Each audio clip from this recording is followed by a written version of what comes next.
you been out fishing at all, or? Saturday, dude. I went out fishing on a last Saturday when it started snowing, dude. We decided to go out in that snowstorm. First time on the water for the year. Oh You yeah. know, scope things out, see what it's like. 40-degree water temperature. Yeah. Good for all that. Nice, So, man. Yeah, I've been seeing some pictures online and stuff of people catching steelhead and all that. First day of trouts yeah. tomorrow. You going out for first day tomorrow? I don't know, dude. It's the weather. Yeah. Weather all depends on that, but probably not. I would love to. I've been planning on it for a month, and I just don't know if I'll bring myself to it. Yeah, no doubt, man. I'm probably not going Got to. work to do. Yeah, it got work. People are crazy now. I don't want to deal with all the people, and it's Yeah, all. I don't got no kids. It's about taking kids out and stuff. for sure, It, dude. Yeah, family it tradition ain't. type stuff. Yeah, Yeah, it ain't the same. Like, I know I could go catch 100 trout right. tomorrow. Like, why would I? Like, it's fun. Don't get me wrong, but like, it's not even a challenge for me. Like, it's better to have a kid do it or something. For sure, dude. 100%, dude. or just not even a kid, just a beginner. Someone to share the experience with. Period. Yeah, dude. Try to, for kids that if you want them to catch a fish and feel that what it feels Yeah. like, that's the best time to take them out. Not Oh yeah, middle of definitely. July And when they there's have a no blast. fish biting. Yeah, they have a blast with it, and then they get hooked on fishing, and they're all about it, dude. Yeah, for sure, man. For sure. 100%. Dude, I know you're a busy guy, but I want to get in tonight. I want to talk a little bit about your scuba diving, man. Your scuba diving dude. adventures and just kind of, all that stuff, dude, and kind of like how you got into it. You know what I mean? I've been into it for years, man. I mean, I've been ever since a little kid, dude. I've been hooked on fishing. I love fishing. I love everything about the water. And it's like always been like, what's there, dude? Like, what's in the water? What's under that surface? You can't see. You can't even see what's in there. And you're catching things out of there. You're like, what else is in there that you don't know about? And it's like that mystery to the unknown. Yeah, dude. It's like, the ocean or whatever is like, we've only discovered like 20% of like the ocean floor or something like that. I think it's crazy that we haven't even mapped like our entire planet, Yeah, dude. I was going over this just the other day with somebody, dude, how there's been more exploration to outer space than there is to our own ocean. There's no more known about space than there is the own ocean. Dude, isn't that crazy? Why do you think the that ocean is? You know what I mean? The ocean's on our planet. Like the space ain't even in our planet. We're not even looking at our doorstep. Yeah. So it's crazy, man. It really is. I mean, there's just the ocean's a huge mystery in itself, dude. There's so much going on in that little place. For sure, 100%, man. So how long have you been diving, like, professionally? I've been diving probably since 2011 or no, 2013. 13 it was. Right after high school I got certified, and after that I just kind of went bonkers, haywire, dude. Into it, dude, right off the deep end. Got hooked, man. Hook, line, sinker, dude. I was into it. It was the coolest thing I've ever done. It's the coolest thing on the planet. And like, I just fully, geared up for what all there is in the whole underwater atmosphere, dude. Right, man. That's awesome. Went into years of training and, different classes, and to learn about all the in-depth, things, and, your gear and, physics and stuff with the ocean and the pressure and the gases dissolving in your blood and all that, Yeah. Is that part of like why you need to be certified? I mean, because I was trying to wrap my head around the whole certification process and like why it's necessary and like who it's through. Is it through like the state, or is it like a, It's through like a third party agency, dude. And like I was telling somebody the other day, like, I mean, the whole scuba certification thing, like, do you need to be certified? No. But do you need to know what you're going to do so you don't kill yourself? Yes. And like, how do you do that? You get certified. Right. So like, if you're like got the full abilities to take your life in your hands and be thinking like, oh, I'm smarter than, physics and, like all that, and go ahead, go try it, dude. See if you make it. You're either going to figure it out or you're going to die. Right. So like, you do need some sort of guidance. you need some sort of like, education. Right. So that's what the certification basically is like, but nobody is actually out there to tell you like have to have it. It's not like your driver's license. You get pulled over by the police, you got to like, you could go scuba dive without a certification, but you're also risking your life. Right. And like, it's easy just to get educated, not risk your life. For sure, man. So what kind of equipment do you, obviously an air tank, you know what I mean? I carry multiple air tanks, normal dive, 2 air tanks, extended dive, 3 air tanks, 4 air tanks, whatever. You pretty much anything after 4 air tanks, it's just too much to move through the water. You need then like an electronic underwater drive device, like a scooter. It's called underwater scooter, pull you through the water. Oh man, that'd be cool. Oh, it's pretty sweet, dude. It's like you're flying, man. So yeah, like you need tanks, you need regulators, you need, a regulator on the tank and then one in your mouth. You need all kinds of, fins and, a suit to keep you warm. What about a wetsuit, a dry suit, all kinds of different suits. And what about like is there like some sort of depth meter that you like have on a watch or something, like, so like where you're at and like location wise, or how do you, like, once you get underwater, how do you know where you're at and how deep you are? All right, you have no idea where you're at, dude. Underwater navigation is one of the hardest skills to like get down, and like it's all compass reading. You got to know how to maneuver by a compass, how long you went each way. Like, if you're taking a compass reading, you need to, count your fin cycles or your kick cycles, or like seconds, minutes. If I swim this direction on compass for 5 minutes, I'm now 5 minutes that direction from where I last was. And like, there is no GPS, there is no map, there is no nothing. Like, and if you're on if your like, own, dude. I'm sure there's currents too, probably underwater that you like can't feel, or you can feel. Yeah, you can even feel them, dude. There's definitely underwater currents, dude. Take you off course, dude. You can lose track of your kick cycles. You can lose track of your compass heading. You can literally just get disoriented, man. I mean, sometimes you just get straight up disoriented. You just forget something, and now one little thing you forget is a huge deal. Right. If you forget, it's hard to navigate. And the depth thing, like, yeah, you got an underwater computer thing, like a watch that tells you, your depth, your time, and how long you've been underwater, the temperature of the water, things of that nature. But yeah, no underwater GPS. Yeah. So can you kind of tell when you're diving, like, about where you're at depth wise by like the amount of pressure from the water, like on your body? You know what I mean? Like, not directly. No, like you can, like, once you pretty much hit like, I'm going to say like, anything below 60 feet, which is like 2 atmospheres of pressure, you really like don't notice anything different. On your body. I mean, you got to like clear your ears and stuff like on a mountain or like an airplane or whatever. But there's no like actual like force pushing in on you that you can physically feel. Like, like if you're wearing your suit, you might feel like a little bit of tightness in a spot or something. But like after you feel that tightness, like once, it kind of just, you forget about it. Like it's not like super tight. It's just like you can feel that it was felt different outside of the water than it does in the water.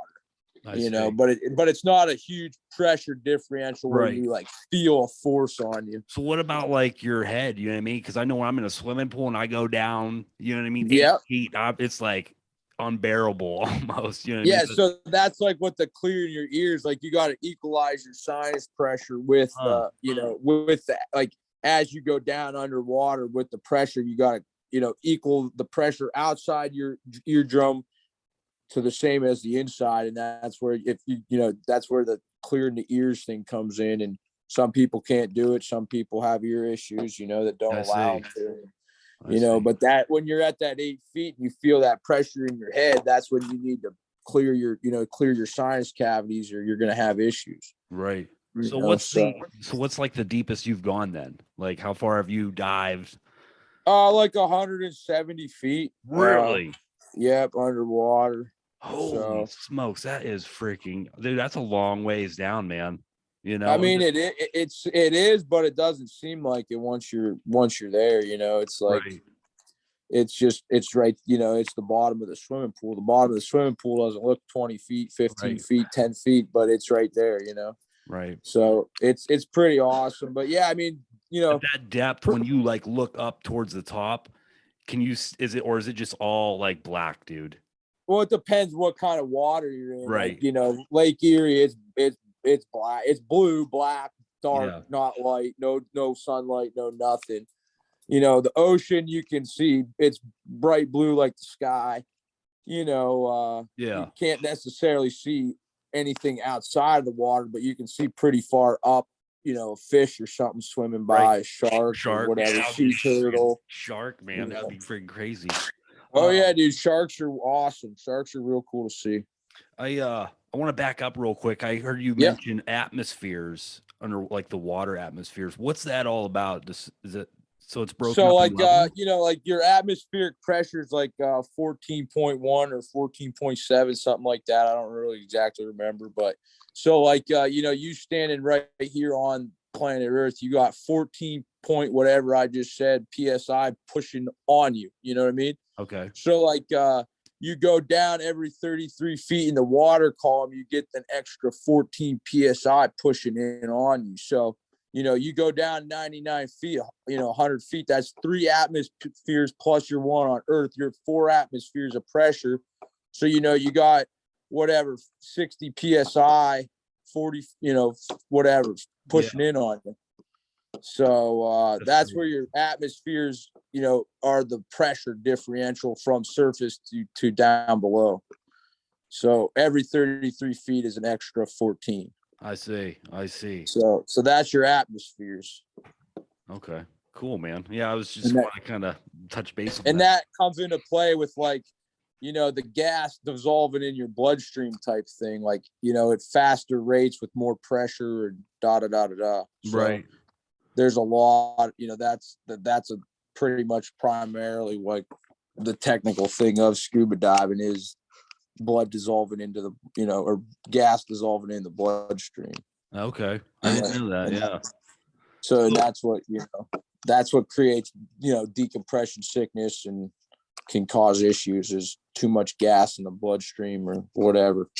Let's see. Is that like what happens if you were to like come up too fast from the water? Because I've heard it said before, you know, don't go up super fast. Yeah. So that's because, like, you know, if you were down below, you got like, you know, you got extra gas in your bloodstream because you have pressure pushing it in there. Like, you know, you got that extra 14 psi pushing that you know, gas into your blood. So your blood becomes, you know, more gastric than it is on the surface. And then like as you become, you know, like I'm sure you've been at the bottom of the pool blowing a bubble, you know, as you go up, the bubble gets bigger. So like right. if that is in your bloodstream and, you know, you're going up too fast and you don't give it time to dissipate out of the bloodstream, it becomes a giant bubble. And that's what happens. And, you know, the more gas that's dissolved in your blood, the higher chance you have to get that bubble. I see. And like it all depends on like different tissues and different saturation rates of like gas dissolved into different tissue groups of the human body. Damn. So it's pretty, I mean, that's the whole technical end of it. I mean, like your normal scuba diver, they don't got to worry about any of that stuff I just said. Like that's a whole different science. Like that's gibberish, you know, for your average scuba diver. But somebody who's trying to go deep and stay long and do cold water and, you know, explore, you gotta, you know, you gotta know your limits of the human body. Going on. Yeah. So what's the coldest water you'll dive in? I mean, 40 degrees, 30 degrees. I mean, anything. I cut a hole in the ice, jump in. Let's go. Man, you know, like yeah, it just all depends, like, you know, what kind of gear you got. You know, you got heated dry suit, you got just a normal dry suit, you know, you got a wet suit. It all depends on what kind of gear. Okay. You know. Yeah. But I mean, ice diving's cold, but it's something to do in the wintertime once or twice. You're probably more, your body's probably more alert too. You're probably like, you know, Oh yeah, just from the intensity of the it's cold. like they say, shock, water shock, cold water therapy, Yeah, or cold whatever, water therapy. cryogenics. Yeah. You know, Yeah, so dude. So I want to get into a little bit about like where you've been and kind of maybe some of the things you've found while scuba diving, you know what I mean? And at some of the locations, maybe have you okay. found it? Have you found any treasure, man? You know? No, dude, that's everybody. That's always everybody's thing, dude. Is where's the treasure, dude? What do you find? Where's the gold bars? Where's the coins? Where's the treasure, man? Right. It's down there somewhere, I'm sure, but I ain't finding it. You know what I mean? Everything I find is a bunch of trash, dude. You know, Oh man. underwater is so polluted with garbage. It's unreal. It's Oh man. disgusting. That's crazy. Plain disgusting. You know, it's I primarily dive shipwrecks in underwater caves. So, you know, every now and then you see something cool, but it's not a treasure by no means. You know, it might be an antique something, but it ain't no gold bar, you know, or ain't no diamond rings or rubies or, you know, ain't no pirate stuff, you know, unfortunately. and like water's hard on things, you know, so it gets rusty, it gets decayed, it gets rotten, it gets just, you know, buried in the mud, you know. Have you found any old War of 1812 ships out in Lake Erie at all? Oh yeah, I mean, there's all kinds of shipwrecks out in Lake Erie, dude. I dive old schooners. Yeah, definitely old shipwrecks out in Lake Erie from the 1800s, dude. Steam powered, wind powered, coal powered. Really? You know, all that stuff out in the lake. You know, there's hundreds and hundreds of wrecks in Lake Erie. Man, that is so wild for me to kind of like try to picture, you know what I mean? Because every time I go to the lake, obviously I'm just looking out across the lake. Yeah. But the whole other world below the surface of the water is kind of, it fascinates me, dude. Like it really does. Yeah, like no one even knows what's going on under there. And like just imagine just somebody going, we're gonna get on this boat. You know, they get on this boat, they're out in the lake, and then they just disappear. Like no one ever knows from them again. Right. Like they're just gone. The whole boat, everything gone. Like where? The lake's huge, dude. What happened to them? Why'd they sink? Well, all this mystery. You know, so it's not only like what's there, it's just a bunch of mystery, unanswered questions, you know. Yeah. Things to look into, pique your interest, keep you on edge, and keep you fascinated. You know. Yeah. But there I mean, I really wish I knew how to find treasure, dude. You know, I ain't a treasure hunter, so I ain't particularly looking for the treasure, you know, so I can't, you know, but I've never been lucky and just found nothing of really any value. Yeah. If you did though, would you be allowed to keep it? Probably not. Most cases not. Like Really? you know, depending on what it is, but you know, some things, you know, better left unknown, if you know what I mean. So it's like 100%, dude. Finders keepers. Yes, you know what I mean? you know, but yeah, I mean, it's hard to say though, like, you know, what you would find and what you know, obviously if it's something of like huge historical knowing and value, like you're not going to be able to really get rid of the object. You're not going to be able to do anything with it if like somebody knows it exists. It'd still like, be cool to donate something to a museum or something, you know, be like, yeah. So if you, but then you know, you'd have to get in contact with like the, you know, whoever owns it, like Pennsylvania or Ohio or New York or Canada, and you know, you just have to deal with all that, and it, 9 times out of 10 it ain't worth it. So you know, unless, like I said, it's something of huge historical value or you know, huge value in itself. But like I said, a lot of things with the water just get deteriorated. Yeah, for sure, man. You know? So like well, go ahead. No, I was going to ask you. So you've scuba dived in Lake Erie. Have you scuba dived elsewhere? Like you've been down to Florida, right? Have you scuba dived off Florida at all? Or yeah, I've been to Florida, Georgia, North Carolina, South Carolina, like you know, all over, man. Maine, Vermont, yeah, just all around Ohio, you know, New York, Pennsylvania, you know, Michigan, you know, I mean, I go all over doing all kinds of things. Yeah.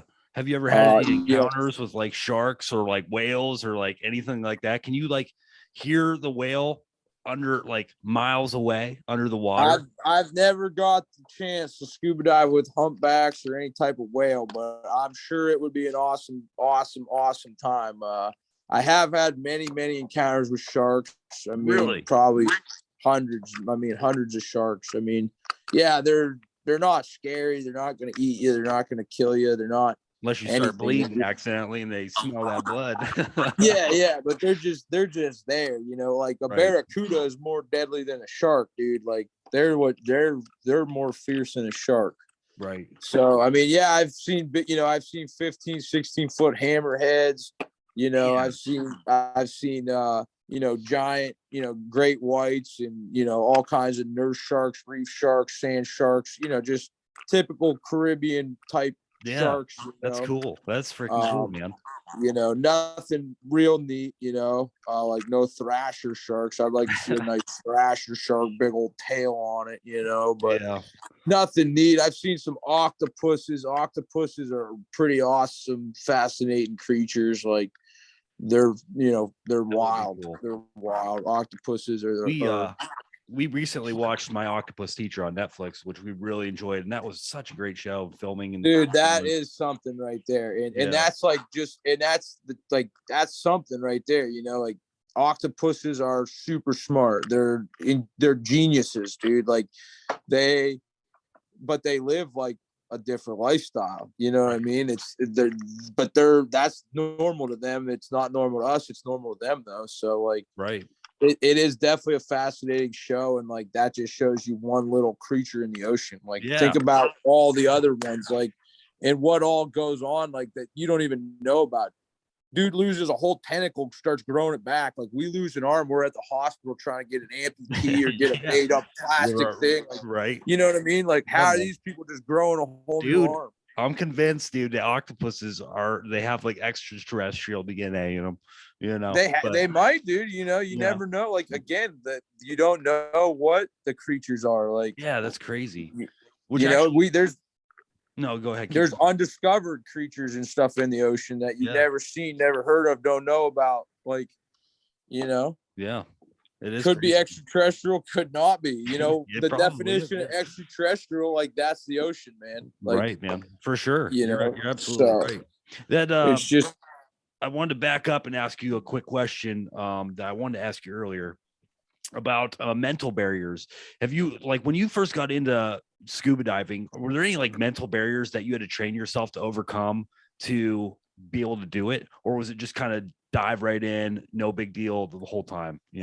Like for me, there really wasn't mental barriers as far as like, when I first got into it, because like I was into it. I got myself into, I was fully fascinated the whole time. Like there was no part of it that scared me away.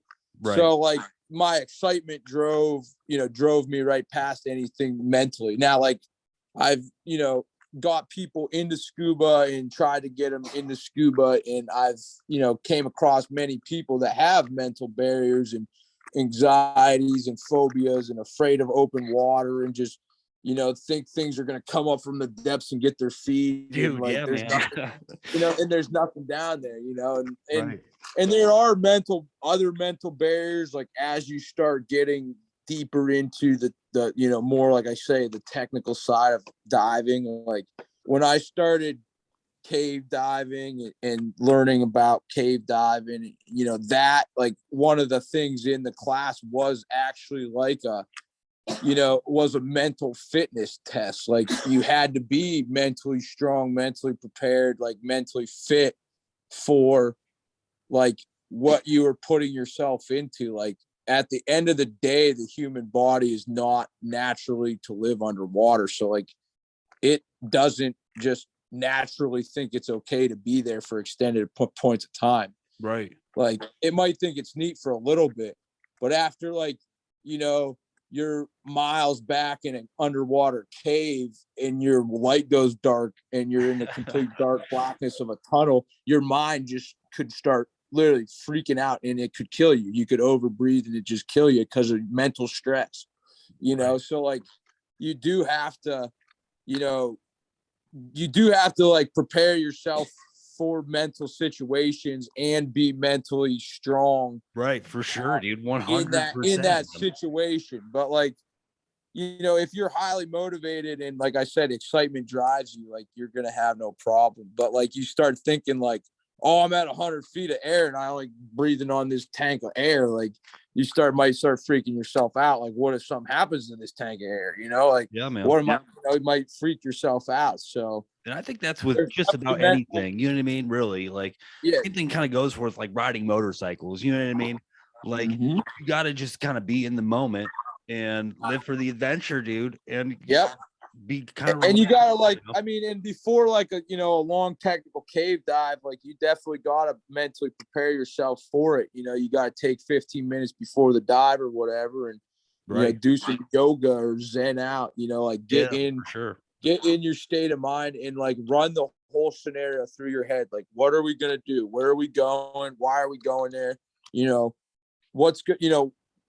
This is the smooth transaction is what I just ran through my head, Now I know if anything comes up, like that smooth transaction is always the game plan. So like whatever comes up, we got to revert back to that game plan as fast as possible, get the situation solved underwater and get back on track. So we're not just burning gas underwater, run out of air.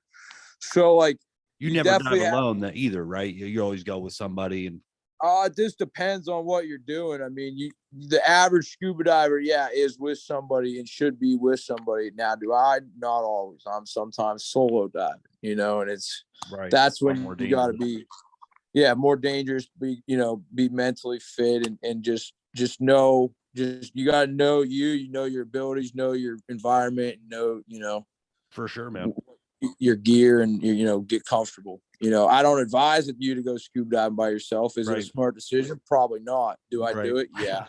You know what I mean? Yeah, for sure. So if you do go with somebody, is there like a headset? Are you able to communicate with each other? Do they have any type of radio invented for? No communication for the most part. All hand signal or light signal, sign language type stuff, or like I said, light signal. Circle with your light means okay, back and forth, something's wrong, all kinds, you got different things that mean different things. And you gotta learn those, know those, definitely know underwater talking, you're on your own. So it's like underwater Pictionary. If something actually happens, most of the time people forget about their hand signals, their light signals and all this, and you're playing underwater Pictionary.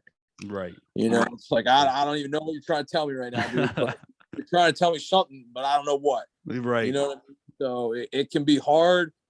And, like, you don't want to go into like a situation with somebody you don't trust. You got to have trust in who you're with and, because that could be your, make sure they got your back, Yeah, they They're could. not going to go mentally haywire, you know what I mean? Put themselves in danger for sure, man.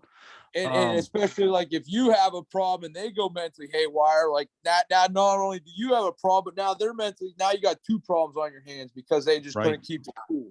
For sure, man. Absolutely. Have you ever tried like filming or done any underwater photography or filming at all? I have done some underwater recording and stuff like that. But it I never got into it because it was just a burden. It was just so much extra gear, extra lighting, extra this, extra that. Like for me, in my mind, to go like, why? I can literally jump in my scuba gear and go see that whatever a million times. 100%. The only reason I'm carrying all this gear and inconveniences myself is so when I'm telling you about it, I can be, dude, look at all this crazy cool shit underwater. Right. Like, yeah, it'd be nice to put a picture with it, but at the end of the day, it's just too much work for me. I'm not willing to do it. For sure. If it was simple and it didn't take all this fancy gear and, you think lighting's hard in your studio, dude, put yourself in a dark environment for all day. No doubt. How far can you see, like with a flashlight on, like one of your flashlights that you carry? It all depends on like your body of water that you're diving in, the clarity, you know what I mean? Like the lake, you're good 15 feet, 20 feet visibility, ocean, maybe 50, 60, 100 foot, a cave, as far as you can physically see, you know what I mean? Like it's crystal clear water. It's a dark tunnel, you know, you can see the whole tunnel as far, you know, it's like lighting up a subway, you know? Huh. Interesting. But you know, there's always a bend or this or that. So, I mean, you're Yeah. pretty much just looking where you're looking in the moment. But Right. yeah, Cool. I mean, it gets, and again, you know, cloudy water, bad environments, you know, that gets people more mentally stressed, and you know, you can become disoriented, you know, very, very easily. It's not hard to be getting yourself into a body column of water and can't see the bottom, you can't see the top, can't see the left, can't see the right. Now you physically literally don't know up from down, left from right, in from out. Like you're literally just floating in the air, but What it's do you do water. in that type of situation? Do you just like try to let out some air bubbles and see if they float to the top, which way's for up? I mean, you could do that. I mean, but like, here's the deal. Like, okay, so you know that's up, but like, you can't really, you can't see. Like, you know, it's like just the best way you know, it'd be like looking into like a white space, dude. You know what I mean? Even though it's dark space, it's, you know, Right. it's just like it's so overwhelming. It's like, you know, yeah, your bubbles go that way, but like you don't even know what is that way and how far that way. You know, it can Yeah, be, man, that's scary. and you know, you could always drop something and then you could figure like it goes down and that's the bottom, and you know, like Okay, yeah. you know, but it just depends what you're like. If you're in a cave, if you're in an open water, if you're on a shipwreck, if you're in the ocean, if you're, you know, wherever you're at, you know, what your technique and what your scenario allows for, you know, because Yeah. you can't do you know, you got to worry about the conditions of the water. You know, visibility is one of the things. You don't want to make it harder for yourself to see, so you don't want to just go start playing around in the mud on the bottom of the lake or whatever. Right.